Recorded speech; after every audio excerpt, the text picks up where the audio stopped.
अंगीठी की आग सुलग रही थी और शिवनेरी की हवाओं में पुरानी कहानियां तैर रही थीं।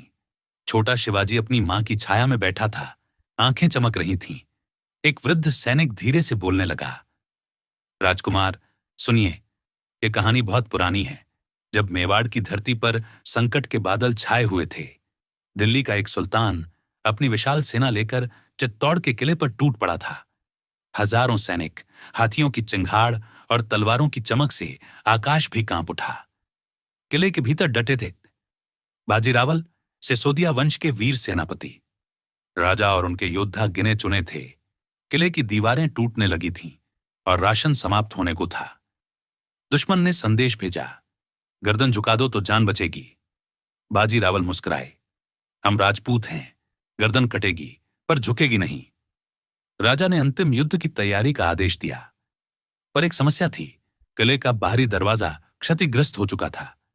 यदि वह खुला रह गया तो दुश्मन भीतर घुस आएगा। बाजीरावल ने आगे बढ़कर कहा, मैं बाहर से किवाड़ बंद करूंगा। सारे सैनिक चौंक गए। बाहर? इसका मतलब था निश्चित मृत्यु। उन्होंने बस मुस्कुराकर कहा, किसी को तो अंतिम बार किले के लिए जान देनी होगी। उस रात मशाल और लोहे की जंजीर लेकर वह दरवाजे के बाहर गए। पूरी ताकत से उसे बंद किया, जंजीर लपेटी और किवाड़ को बाहर से बंद कर दिया। दुश्मन ने उन्हें देखा। तीरों की वर्षा शुरू हो गई। उनका शरीर भाले तीरों से छलनी हो रहा था, पर वे अडिग खड़े रहे। उनके होंठों से अंतिम उद्घोष निकला, जय एकलिंग जी, जय मेवाड़। वो दरवाजे पर ही वीरगति को प्राप्त हुए, पर वो दरवाजा नहीं टूटा। कई दिन तक किला गिरा नहीं, लेकिन शत्रुओं की संख्या अधिक थी और राशन भी खत्म हो गया। भीतर की महिलाएं जौहर कर गईं और पुरुषों ने केसरिया बांधकर शौर्यपूर्ण मृत्यु को गले लगाया। सैनिक की आवाज अब धीमी हो चली थी, आंखों में आदर की चमक थी। छोटा शिवाजी चुप था। फिर उसने पूछा, उन्हें पता था कि मर जाएंगे, फिर भी उन्होंने ऐसा क्यों किया?